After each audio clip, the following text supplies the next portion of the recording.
باللہ من الشیطان الرجیم بسم اللہ الرحمن الرحیم۔ درس نمبر 3۔ عزیزان گرامی، جیسا کہ کل میں پچھلے 2 درس میں تذکرہ کر رہی تھی کہ خدا نے آئمہ کو زمین پر ہادی بنا کر بھیجا، اسی طرح قرآن کی ایک آیت بھی ہے کہ لِكُلِّ قَوْمٍ ہاد، ہر قوم کے لیے ہادی ہے۔ اسی لیے لوگوں کی ہدایت کے لیے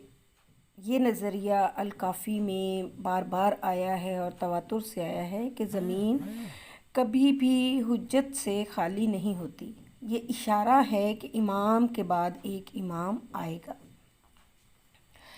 اب آگے ہم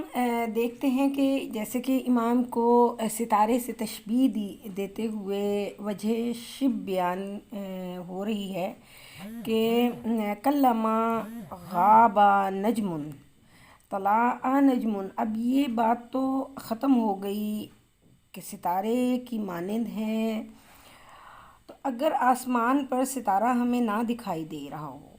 تو آج بھی جو لوگ ستاروں کے ذریعے رہنمائی لیتے ہیں وہ جانتے ہیں کہ اگر ستارہ چلا جائے تو حتماً اس کی جگہ ایک ستارہ اور آ جائے گا۔ ہو نہیں سکتا کہ اگر ایک ستارہ دنیا سے چلا جائے تو اس کی جگہ اللہ تعالیٰ ایک اور ستارے کو وجود نہ دے کہ جو لوگوں کی ہدایت اور رہنمائی کا باعث بنے۔ لیکن اگر آسمان پر بادل ہیں یا دھند چھائی ہوئی ہے یا دھواں اکٹھا ہے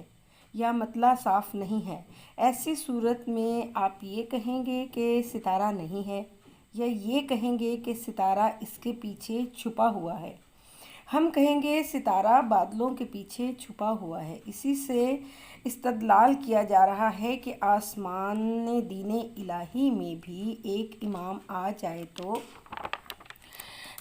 اگر اس کی اس دنیا میں شہادت ہو گئی تو حتماً دوسرا امام آئے گا۔ اگر وہ امام تمہیں دکھائی نہیں دے رہا تو اس کا یہ مطلب نہیں کہ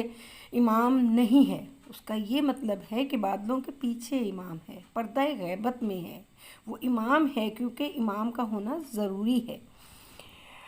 ظاہر ہو گیا کہ یا غیبت میں ہوگا، ایسا نہیں ہو سکتا کہ امام معصوم نہ ہو، یعنی اللہ کی حجت نہ ہو۔ اب اس کے بعد ہم دیکھتے ہیں کہ امام مہدی علیہ السلام، کیونکہ ان کے لیے اسباب غیبت جمع ہوئے اور اللہ تعالیٰ نے انہیں غیبت عنایت فرمائی، اگرچہ اس کے اسباب میں اہم ترین اسباب یہ ہے کہ اصل سبب لوگوں کی بے وفائی ہے، لوگوں کی عدم اطاعت ہے۔ اس سے اگلی جو حدیث ہے وہ بھی غیبت پہ ہی ہے، یعنی حدیث نمبر 9، اسی سے ہم اس کو ملائیں گے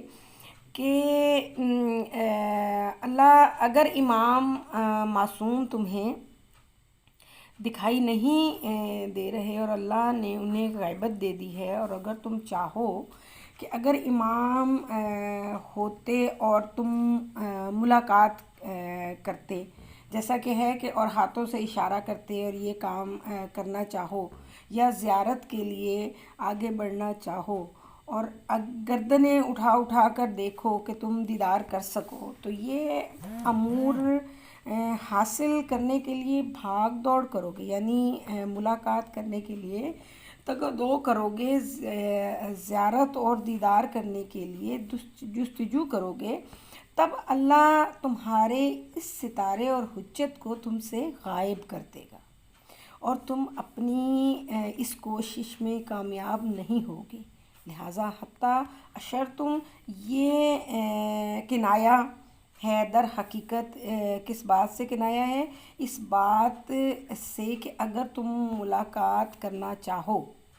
کنایا اسی وقت کا کیا جا سکتا ہے کہ شخصیت نظر آ رہی ہو اور آپ ملاقات کے لیے اس کی طرف قدم بڑھائیں،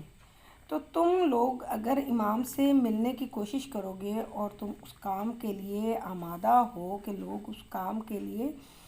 تو آمادہ ہیں کہ ملاقات کر لیں، دیدار کر لیں، قصیدے ان کے لیے پڑھ لیں، ان کے لیے بہترین کلام کریں، مدح و ستائش کریں، ہدیہ اور تحفہ بھیج دیں، تو تب بھی اللہ سبحانہ و تعالیٰ غیب اللہ نجمکم، اللہ تعالیٰ اس ستارے کو، امام کو غیبت دے دے گا۔ یعنی اس جملے سے ہمیں یہ لگ رہا ہے کہ اگر امام ظاہر دکھائی نہ دے اس زمانے میں تو سمجھ جاؤ کہ امام غیبت میں ہے۔ اس دعا کے ساتھ کہ اللہ تعالیٰ ہمیں صحیح معنوں میں مہتویت کو سمجھنے کی توفیق عطا فرمائے اور ہمیں ناصران امام علیہ السلام میں شامل کرے، آمین۔